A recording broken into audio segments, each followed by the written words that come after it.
Good morning, West Coast, and good afternoon, East Coast.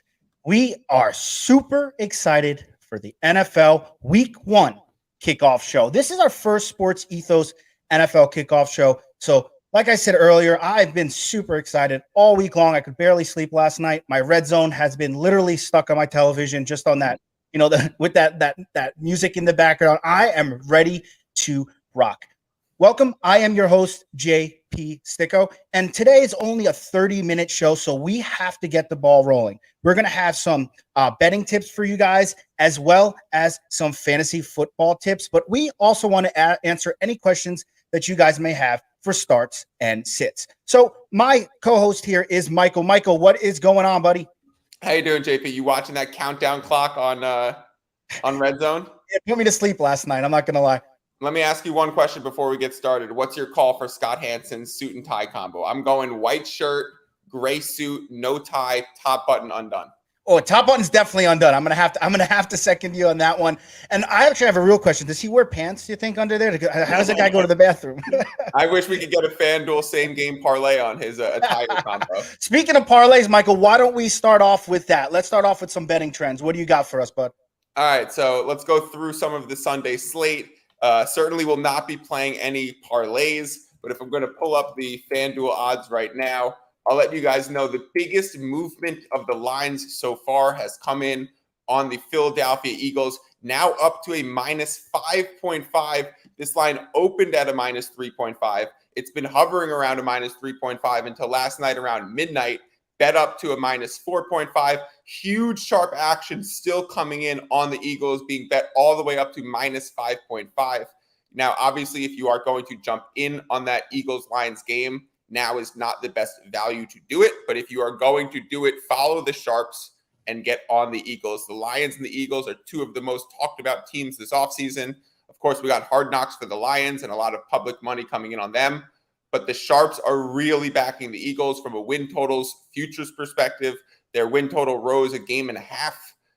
Their divisional odds with the Cowboys became equal, and they were previously the underdog. So a lot of money on the Eagles, and that starts off week 1 against the Lions. My best bet remaining on the board, JP, is the under in the Miami Dolphins New England Patriots game. It's been bet up from 44.5 to 46.5.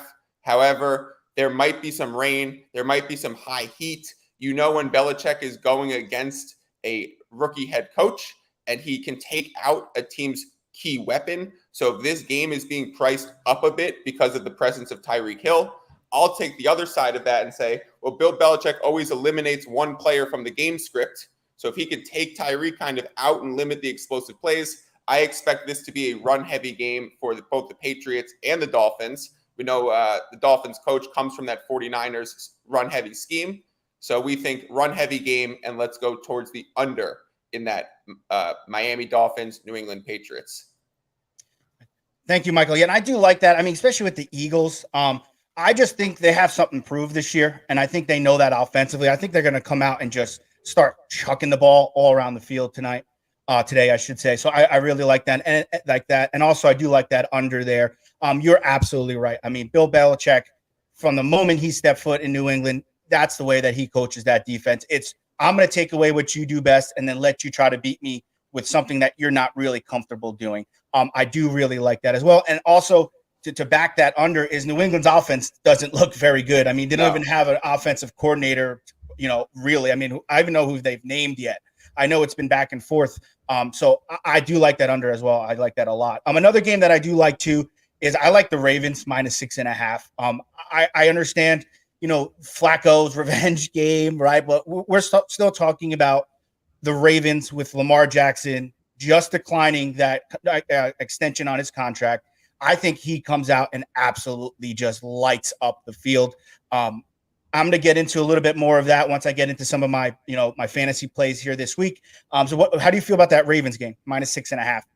So I like it. If I, have to bet the spread in that game, that's the direction that I would lean. I am on the Ravens money line to minus 295. I've talked on my show called The Advantage that, hey, it's okay to lay a big number on a favorite if you feel very confident on it. So that minus 295, I still think has value. I'm not comfortable laying the 6.5 myself because I'm also on the under 44.5 in that game. Makes sense. And there's correlated values in football gambling where if you're going to be going under on a relatively low game total, it then makes it harder to cover a spread that's as big as 6.5. So if I take the money line, then I don't have to worry about the big spread if the game's going to be going towards the under. So my best bet for that game would be Ravens money line. My second best would be under 44.5. But if I did have to play a side, I would feel confident at the Ravens minus 6.5. I mean, you have to trust Harbaugh bringing pressure, bringing the blitz, having familiarity with Joe Flacco's tendencies. And the Jets are kind of a mess. Their offensive line is reeling right now. So, yeah, I would be confident to back Lamar Jackson. I know you're a New York guy. He's going to have one of these Aaron Judge type seasons where he's proving himself for that contract. So Lamar might just absolutely pop off right now. Yeah, and I also like him for MVP too. I don't think that's a bad bet to throw some money on Lamar Jackson to win MVP this year. But guys, I forgot to mention, if you have any start and sit questions, please just put them in the chat at any time. And as we're kind of going through, we'll get to them. And if you don't have any start and sit questions, because I know I've answered a lot of them on Twitter for a lot of you guys already, that's totally fine because I'm right now. Michael, if you want to, dive in here with me, I'm going to give you guys some plays that I like. And because Michael, again, guys, he is our handicapper for SportsEthos, but he's also our daily fantasy sports guy as well.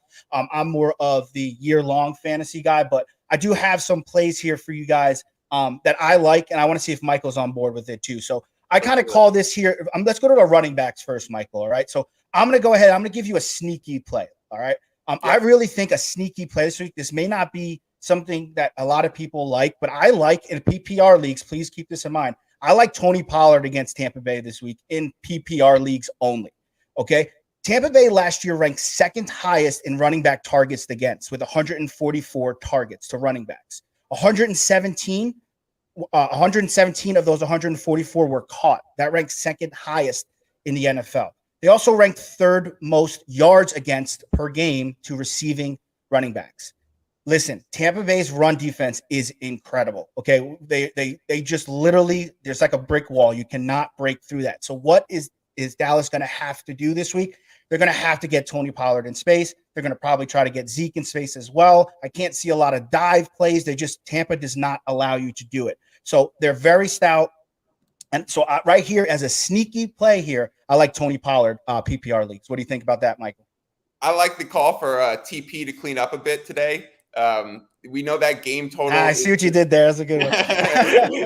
we know that game total is up as high as I think 51 now. It's been bet down a bit because of the Cowboys offensive line injuries. But if we consider the Cowboys offensive line injuries, that might even bode well for Tony Pollard in a sense. If we think maybe Zeke won't have the rushing lanes, if they're going to need to rely on an outlet back more, if they're going to be in a pass heavy script, you're going to see more snaps from Pollard. So yeah, I like Pollard. I think we're talking to people in the DFS space for a play like Pollard, or anyone who went with a no RB in their draft strategy. I think if you're plugging Tony Pollard into your RB2 week 1, something probably didn't go as planned in your draft.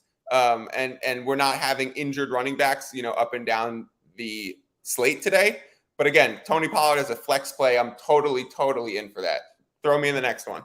All right. So, Matty M, I see your question down there. What about Baltimore guys today? We got Davis and Drake. Obviously, J.K. Dobbins is not going to be active today. Quite honestly, I mean, if you're going to have to play one of them, I guess you would try to play Davis. He's been in the system a little bit longer than Drake. I do like Drake as a hold, however, if you have a space on your roster, because if he does pop off here and J.K. Dobbins and Gus Edwards don't come back to form, I think they'd rather run Drake. He's more of that shifty, good RPO type runner compared to Davis. However, I would just stay away if I had the option here. I just don't know. I really don't like any of these guys here in week 1.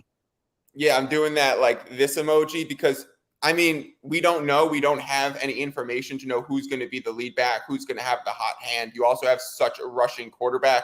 It's probably safer to go with Mike Davis. There's probably more upside to a guy like Kenyon Drake. But again, in a game where we're going towards the under on a 44.5.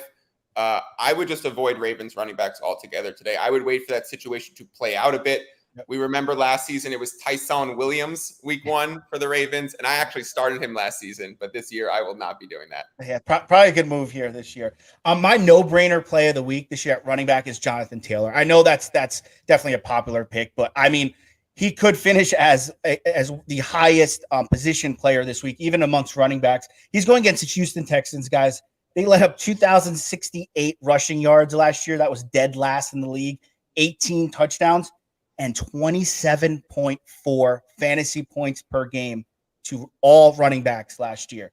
The Colts offense is going to look a little different this year. So I'm a little bit lower on Jonathan Taylor in full year leagues as, in comparison to what he did last year. I think they got Matt Ryan for a reason. I think they're going to want to toss the ball around a little bit more than they did last year. It keeps Jonathan Taylor a little bit more fresh. I think Hines also gets involved, but this week, this is going to be a Jonathan Taylor. He's going to pop off for a few 60s, 50s. He's just going to go absolutely a berserk here. I know it's an easy thing to say, but it's an absolute no-brainer for me, Jonathan Taylor against Houston Texans.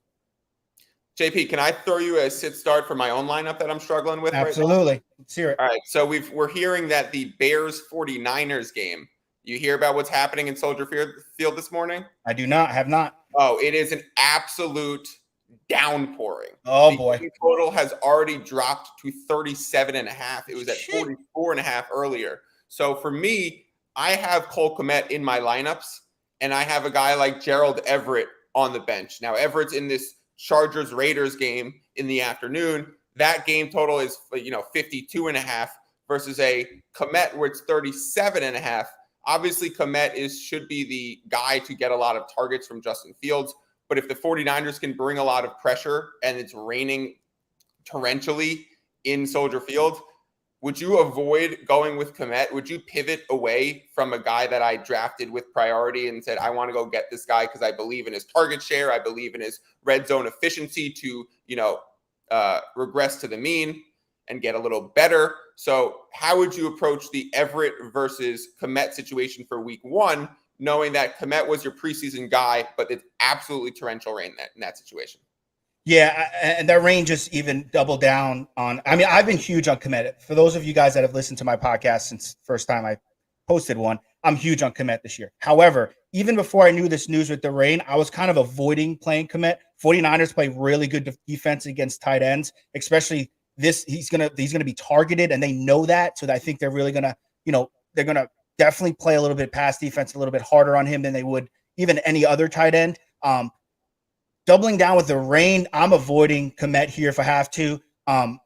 Everett is a sneaky play. I mean, Cook even looked good last year on the Chargers. He had some weeks where he had really decent fantasy output for the Chargers last year. I think Everett hasn't really gotten his opportunity yet. And I really think in this game where you said the over-under is through the roof, you might as well take a shot on that than banking on, because you're going to need a Cole Kmet touchdown, right? I basically that's what I'm thinking. Or like 9 catches in the pouring rain, and like 9 targets in the pouring rain to produce 6 catches for 50 yards. I don't really see it happening. I think I'm going to go pivot over to Gerald Everett. I also see one more question in the comment that lines up with another issue that I'm having, JP. So I'm going to throw it out there. This one's a combination from me and Leonard. It's about Rashad Penny. Viable flex this week with Kenneth Walker probably being out. I have Antonio Gibson currently in my flex, but I'm thinking about putting in Penny. Obviously, he plays Monday night. We don't have official word on Kenneth Walker yet, but if we expect Kenneth Walker to miss the game with the hernia recovery, he's missed practice all week, so it's looking unlikely that he plays Monday night against the Broncos. Is Penny just going to be dominant and get the ball 25 times, or should we look more towards Gibson, who, with the unfortunate news of Brian Robinson Jr., with his, him getting shot in the carjacking, who do you think has more volume, and which area do you think we can capitalize on the thin backfield? Yeah, I think that you got to capitalize on Penny here this week. I don't mind Gibson at all. I think I'm starting him in one of my leagues, but I also don't have Penny. And the reason why I say that is Gibson going to play all 3 downs, right? Or is he going to be the first and second down running back? Yeah, we're not sure. But Rashad Penny was down with McKissick. Exactly, because McKissick was that guy before Robinson came out of left field and started, dominating in the preseason to be that third down back. Now, going back to the Penny thing, this game has the potential to get ugly. I think Denver, I think having Russell Wilson come back home on a Monday night, this has potential to get ugly. But I think the way that Seattle balances it from getting way too ugly is to run the hell out of the ball. Yep. I think they're going to want to slow down this game as much as they possibly can. Okay. They're going to want to pound it, and they're going to want to keep the ball out of Russell's hands. So that means more carries for Rashad Penny. You can also bank on probably a couple of red zone carries for sure, right? I mean, I don't get down there. Yeah, that's the next question. But if they don't, which means they're not running the ball well, then he's going to have a couple of receptions, I believe, too, a couple of dump downs. So if I had the option, I would definitely go Rashard Penny there. It's in PPR at my flex over Gibson. Awesome. I see another amazing question here. Dameon Pierce versus Devonza Smith for a flex position. Now we have Pierce getting anointed the starter in Indianapolis, and you have Devonza Smith having been notched down a role, going from the wide receiver 1 to the wide receiver 2 in Philadelphia. But we know wide receivers produce more points than running backs. We know that the Sharps are all over the Eagles on that game. But again, how would you view the Devonza Smith versus Dameon Pierce? I think I lean towards Smith for the pop-off ability.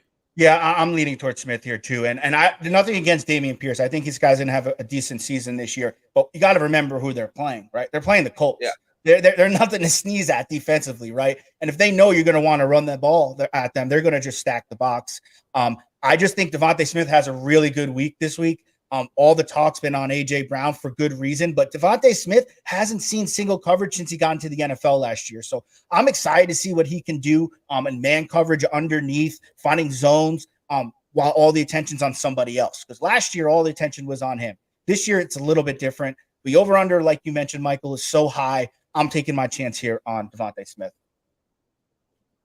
You got another one for me, or should I keep pulling ones from the chat, JP? Let's keep going with the chat. If that's what the people want, we'll give it to them. Let's go. All right. Well, we got Beans over here. Good morning, Beans. How you doing? Black beans, kidney Franks beans. and beans. How are you feeling about Chris Godwin? Bench. Yeah, he says, I've only got break glass in case of emergency options at backup. Landry, Dobbs, Parker, Tolbert, non-PPR. Beans, it's Romeo Dobbs, my guy. Yeah, you got to go. You got to take a chance. Lazard out. In the DFS setting, Romeo Dobbs is absolutely in my core lineup today. He is the best value play on the board, on the slate. I would go Dobbs before I go Godwin today. I would avoid a guy coming off a late ACL coming back to a week 1. Godwin is I got to see it to believe it kind of candidate this year. Give me Godwin for the second half of the season as he hopefully gets a little healthier. Not in week 1, Beans. No. Yeah, I agree there. I think Godwin's also going to be on a snap, count here this week. I don't see him playing more than, literally a handful of snaps. They're not going to try to risk him so early, guys. Tampa Bay's contending for a Super Bowl, right? They contend every year since Tom Brady got there. They're not going to want to hurt Godwin or risk him re-injuring that knee this early in the season. They just try to get him into motion, right? For all of us that have played football here, you got to get helmet-to-helmet contact here and there. They're not going to want to do it in practice. So let him get out. Let him get a little bit exposure to some contact here in week 1. Don't let him do anything crazy, and let's see how it moves forward. As for who I would start, I think you take the chance on Dobbs. I mean, there's the other plays there. I mean, Tolbert, the news is that he may not even suit up today. I saw that earlier or late last night. I don't believe it, but you take a shot at Romeo Dobbs here and see what he can do for the Green Bay Packers. Let me ask you, JP, if someone like Beans has a guy like Russell Gage on their waiver wire, is that a player that you would target and pop in today? I'd play Dobbs over Gage. Okay. I think I would still go Dobbs over Gage, especially because he says it's non-PPR. So I don't think Gage is going to find the end zone. Now, I could be absolutely wrong, but I just think the Green Bay Packers also – I mean, Aaron Rodgers has got something to prove, doesn't he? Everyone's been on his case since his whatever drug thing. Ayahuasca came out. Did you see his haircut when he got off the plane? Holy moly. Or lack thereof. It's funny to say Rodgers has got something to prove. He's, coming off a back-to-back MVP. We'll see if Rodgers can be the first person to get 3 MVPs in a row since, do you know who done it before, JP? Go. Brett Favre, former quarterback of the Green Bay Packers. We got Chris Dorsey in the chat asking, what do you think of Rashad Bateman this week? I love Bateman this week. I think, like I mentioned earlier, the Ravens and Lamar Jackson want to prove something early. I think Bateman's gonna catch a lot of balls today. I think Andrews, who actually is on my sheet here, is my best tight end play this week. Jets are absolutely atrocious against tight ends.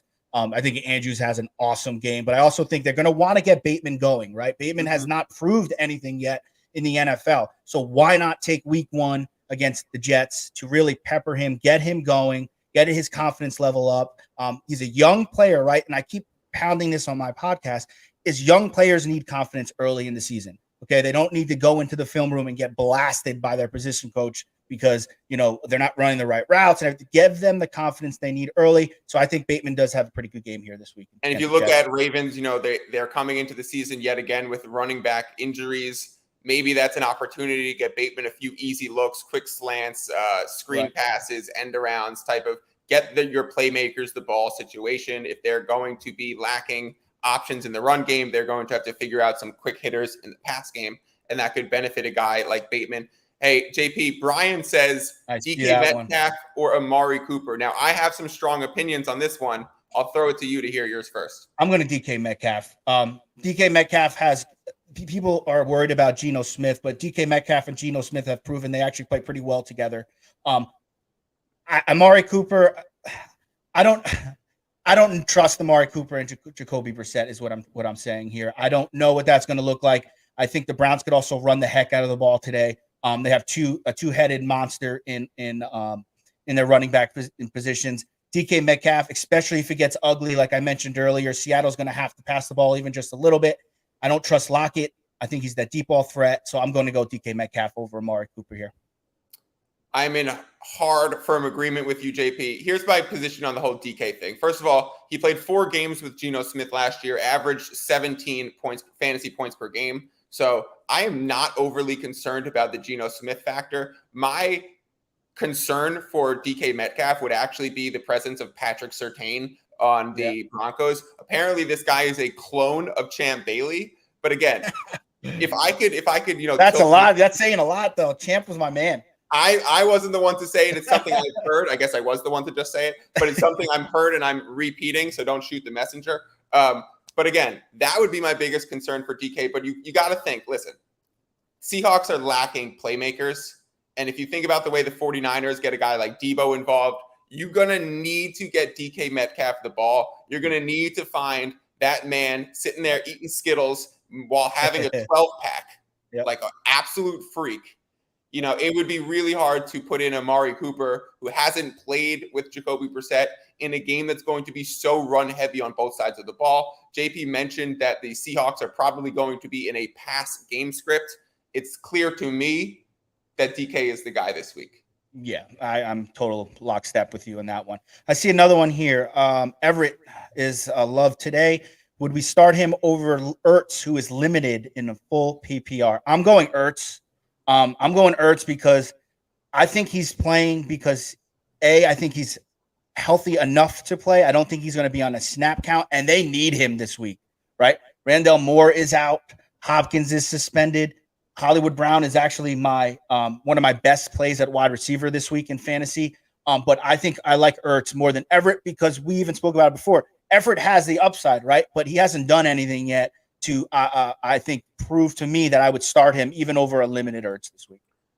You got to ask yourself, if you have the Ertz versus Everett question mark right now, ask yourself what you need from the tight end this week. If you need the chance for a guy to really go off, go with Ertz because he's an absolute red zone hog. We talked about the Chargers and Raiders game being a high game total. Well, the Chiefs Cardinals is even higher. So that's the highest game total on the board. There's going to be a lot of points scored. There's going to be, like, if Ertz is playing, passing down, snaps, if he's playing 75% of snaps, but he's out there 90% of the time that Kyler throws the ball, he's going to be involved. He's going to see a lot of snaps. Yet again, there's a chance that he doesn't feel well after the first quarter. There's a chance that he makes a wrong cut and he's just like, nah, I don't got it today. There's a chance that the game script goes either direction of an extreme and it's not a close game and they pull him. So it's a risky bet to take Ertz. It's more of a like DFS dart throw today. If you want to try and deviate from the norm, you take a guy that might be kind of injured. He might end up having a touchdown and break the game script for you. However, you got to ask yourself in a season-long lineup, what do I really need from my tight end today? Yeah, and just to go back to that, right? If he is limited, you know what that means? He's not going to play on running downs, right? They're not going to put him in the block. They're going to put him in to catch passes. So, and Michael's absolutely right. We can't predict, injuries, and that's the difficult part about fantasy. Even long drafts, you can't predict what's going to happen. But as long as you got a steady bench and you got guys to plug in once those injuries do occur, then you're golden. But in this case, Ertz limited. He's playing because they know they need him, and so I'm going to have him in my rosters if I have him. Yeah, I would probably. It's really tough on that one. That one's a coin flip. I might lean Ertz myself.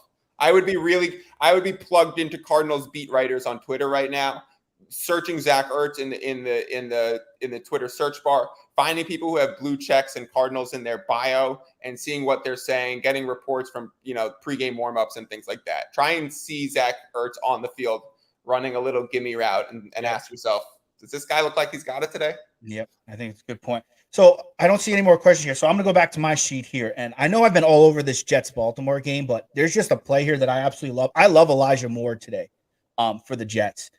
Baltimore ranked third in wide receiver yards against last year at 3,119, fourth in touchdowns against with 20. They ranked number 2 in receptions. Remember that, number 2 in receptions against PPR league. Elijah Moore is going to get peppered today. Third in fantasy points per game to wide receiver rooms at 39.7.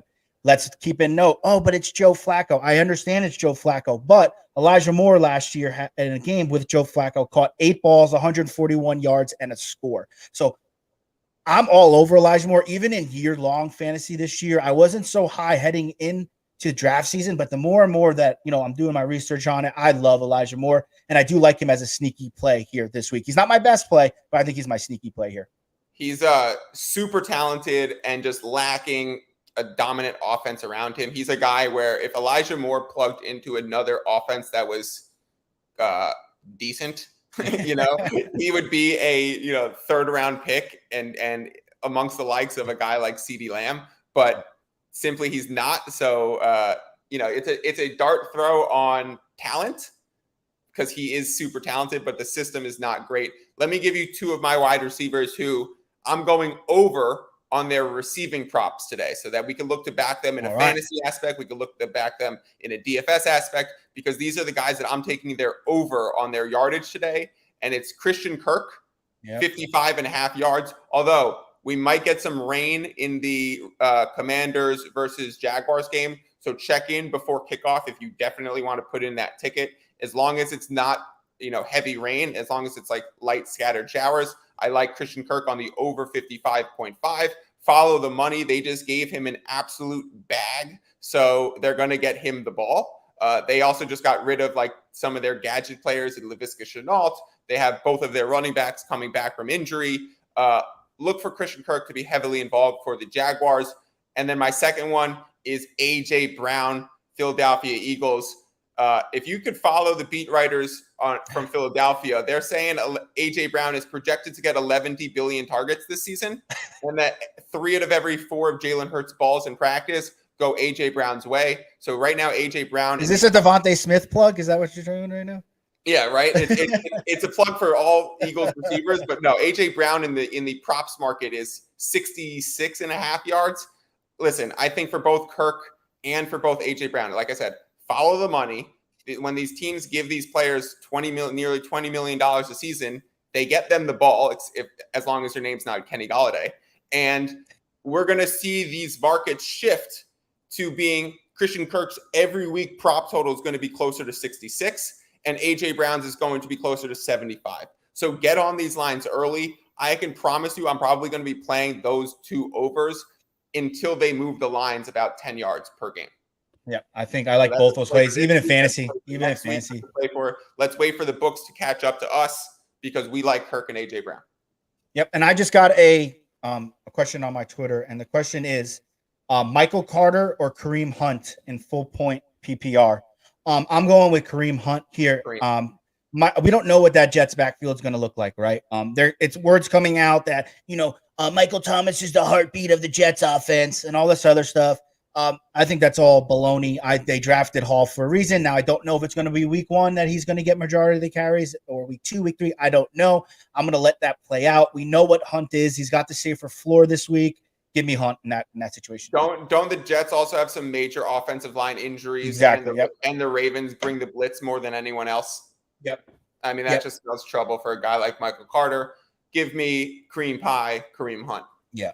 And just to finish this off, guys, because we got another 5 minutes max. I got a lot of fantasy teams. I got to check myself in terms of who I'm putting in and who I'm not. My favorite play this week in the wide receiver position is Hollywood Brown. I mentioned it before. No Rondale Moore, like you mentioned before. Ertz is a little banged up. D-Hop is obviously suspended. They're playing the Kansas City Chiefs. It's going to be a high-scoring game. Kansas City gave up 36.7 fantasy points per game to wide receivers last year.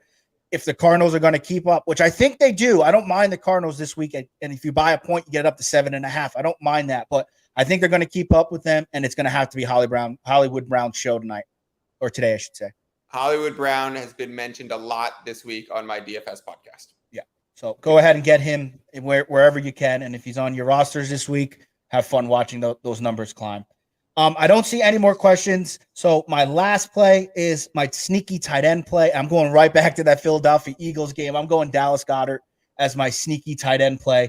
The Detroit Lions gave up the 9th most fantasy points last year to tight ends at 11.4. And I understand, guys, with all these stats, they're last year's stats, but we have nothing else to go on until this week plays itself out. I just think, as we mentioned before, Philly's just going to air it out this week. I think it's going to be a great day to play any one of those three for the Philadelphia Eagles. Why not give Dallas Goedert a touchdown, 5 catches, 50 yards, something like that is what I'm looking for. Can I tell you the reason not to give Dallas Goedert a touchdown today?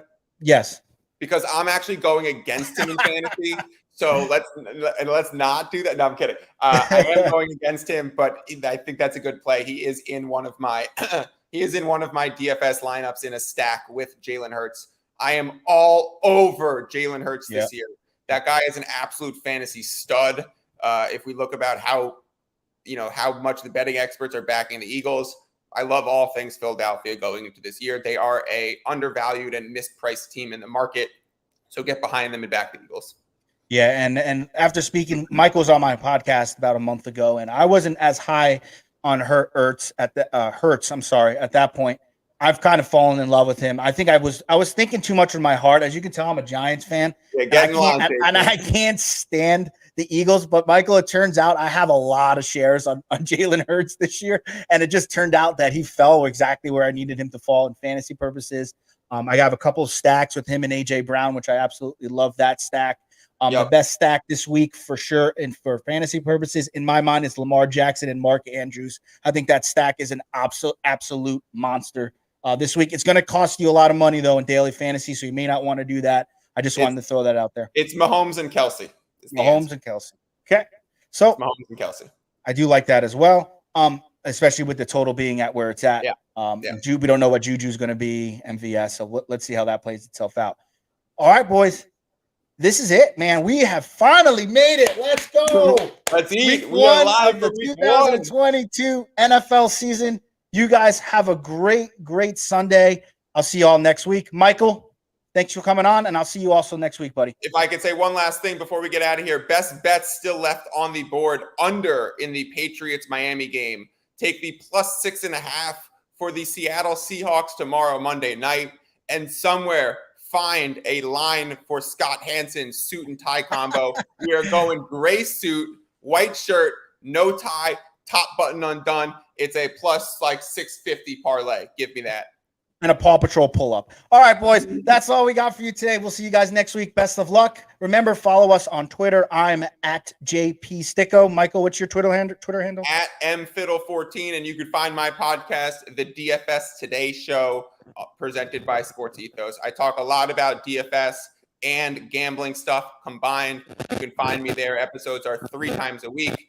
Tuesdays are the high spend-up players. Thursday are the value players, and Saturday is a core 4 episode. All right. No problem, Beans. We love you, buddy. All right, guys. We'll see you out there. Best of luck. Have a good one. Let's go.